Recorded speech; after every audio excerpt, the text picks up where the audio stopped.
প্রিয় উচ্চ মাধ্যমিকের শিক্ষার্থী, আজকে আমি তোমাদের দর্শনের থার্ড সেমিস্টারের নম্বর বিভাজন নিয়ে আলোচনা করব। এর আগে আমি কিন্তু থার্ড সেমিস্টারের সিলেবাস নিয়ে বিস্তারিত আলোচনা করেছি। সেই আলোচনায় কিন্তু আমি নম্বর বিভাজনটা দেওয়া হয়নি আমার। আজকের এই ক্লাসে আমি সেই সিলেবাসের ওপরে নম্বর বিভাজন মানে প্যাটার্নটা কীরকম থার্ড সেমিস্টারের, কোন কোন অধ্যায়ে কত নাম্বার তোমাদের higher secondary council of board ধার্য করেছে, সেই সম্পর্কে আমার ছোট্ট প্রয়াস।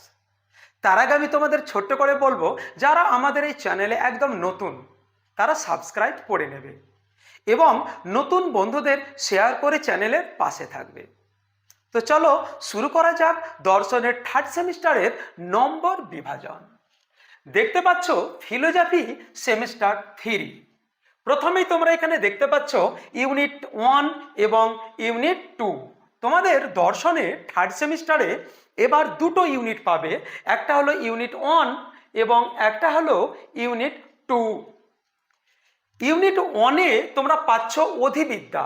তোমরা ফার্স্ট সেমিস্টারে পড়েছিলে দর্শনের একটা শাখা অধিবিদ্যা, যে শব্দটা প্রথম ব্যবহার করেছিলেন অ্যারিস্টটল, যার ইংরেজি প্রতিশব্দ হলো মেটাফিজিক্স। এখানে মেটাফিজিক্সের ওপরে বিস্তারিত ক্লাস আছে। সেই মেটাফিজিক্স বা অধিবিদ্যার আবার কিন্তু দুটো ভাগ আছে। এই প্রথম ভাগ তোমরা টপিকে দেখতে পাচ্ছ, টপিকের ঘর এটা। একদম ভিডিওটাকে স্কিপ করবে না, সামনে পুরো ভবিষ্যৎ পুরো ক্লাস তোমাদের পড়ে আছে। বাংলায় একটা প্রবাদ আছে, যার শেষ ভালো তার সব ভালো, কিন্তু দর্শনের ক্ষেত্রে আমি ব্যাপারটা একটু উল্টো, যার প্রথম ভালো তার শেষ ভালো। বিশেষ করে দর্শনের ক্ষেত্রে, অন্য ব্যাপারে আমার অত অভিজ্ঞতা নেই, কিন্তু আমি জানি কি দর্শনের ফার্স্ট টাইমটা তুমি যদি ভালো করে না শেখো, লাস্ট টাইমটা একদম তোমার কাছে মারাত্মক একটা ভুল হয়ে যাবে যদি ফার্স্ট টাইমটা না দেখো ভালো করে। তাহলে অধিবিদ্যার প্রথম টপিক যেটা ছিল সেটা হলো পাশ্চাত্য অধিবিদ্যা। এখান থেকে তোমাদের তিনখানা টপিক আছে। একটা দ্রব্য সম্পর্কে আলোচনা, বিস্তারিত তোমাদের আমি বলে দেব। দ্বিতীয় অধ্যায়টার নাম হলো কারণ এবং তৃতীয় অধ্যায়টার নাম হলো দেহ মনের সমস্যা। দ্রব্য হলো গুণের আধার। কারণ মানে কি, যে কোনো ঘটনা ঘটে এমনি এমনি তো ঘটে না, নিশ্চয়ই কোনো একটা কারণ থাকে। তাহলে কার্যের পেছনে পূর্ববর্তী নামক যে ঘটনা, সেই ঘটনাকে বলা হয় কারণ। আর দেহ ও মনের সমস্যা, জানো মন শূন্য ভাসমান অবস্থায় থাকতে পারে না। প্রতিটা মন একটা দেহের মধ্যে থাকে, সেটা মানব দেহ হোক বা আদার্স কোনো দেহ হোক। তো দেহের সঙ্গে মনের একটা সমস্যা বা দেহের সঙ্গে মনের একটা সম্পর্ক আছে, সেই সম্পর্ক নিয়ে আলোচনা করা হয়েছে।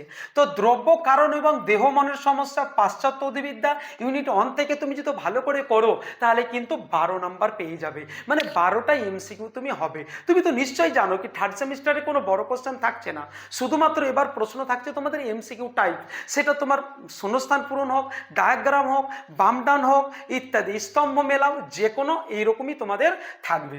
তাহলে প্রিয় শিক্ষার্থী, পাস করার জন্য কত নাম্বার তোমাদের? 40-এর মধ্যে 12 নাম্বার দরকার। কত নাম্বার? 12। তাহলে তো এই একটা ইউনিটের একটা অংশ করলেই তোমাদের 12 হয়ে যাবে। পাস করার জন্য পড়ো না প্রিয় শিক্ষার্থী, ভালো একটা রেজাল্টের জন্য পড়ো। ভালো রেজাল্ট করতে গেলে তোমাকে অতি অবশ্যই ভালো করে পড়তে হবে। ভালো রেজাল্ট করলে ভবিষ্যৎ তোমার তৈরি হবে, ভালো রেজাল্ট করলে তোমার পরিবারের মুখ উজ্জ্বল হবে। হ্যাঁ, তোমাকে ভালো করে পড়তেই হবে, একটা অধ্যায় পড়েই বাড়ো। ভালো রেজাল্ট করার জন্য আরও তোমাকে এগিয়ে যেতে হবে। ইউনিট 1-এর দেখতে পাচ্ছ যেটা আর একটা অংশ আছে, সেটা অধিবিদ্যার, সেটা হলো ভারতীয় অধিবিদ্যা। একটা হলো ওয়েস্টার্ন মেটাফিজিক্স, একটা হলো ইন্ডিয়ান মেটাফিজিক্স। এই চতুর্থ অধ্যায়টার নাম হলো বেদান্ত। বেদের শেষ অংশ উপনিষদ। সেই উপনিষদে কার কথা বলা হয়েছে? ব্রহ্মের, সৃষ্টিকর্তার, ঈশ্বরের কথা বলা হয়েছে। সেই ঈশ্বর এক কি? এক মায়া। সেই ঈশ্বর এক অনির্বচনীয় শক্তি। সেই ঈশ্বর এক শাশ্বত, যিনি চিরন্তন, হ্যাঁ, যিনি স্বয়ম্ভু। সেই ঈশ্বরের কথা এখানে আলোচনা করা হয়েছে। আর পঞ্চম যেটা অধ্যায় সেটা হলো ব্রহ্ম ও মায়া।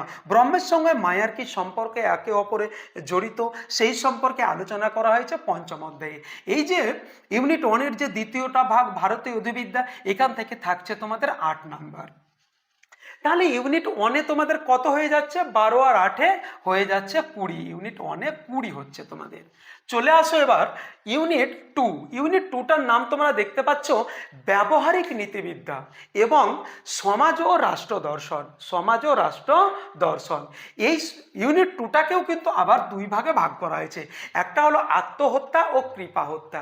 কোনো একটা মানুষ বিভিন্ন রকমের পারিপার্শ্বিক অশান্তির কারণে বা পরিস্থিতির চাপে পড়ে যদি নিজের জীবন নিজেই কেড়ে নেন, তাহলে সেটা আত্মহত্যা হয়। এটা তোমরা সবাই জানো। কিন্তু এই যে নতুন একটা শব্দ কৃপা হত্যা, এই শব্দটা কিন্তু তোমরা অনেকেই জানো না।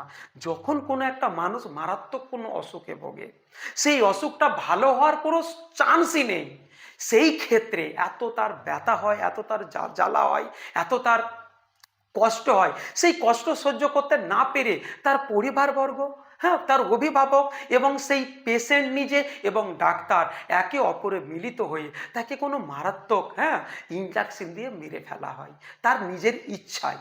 সেইটাই তো হলো কৃপা হত্যা।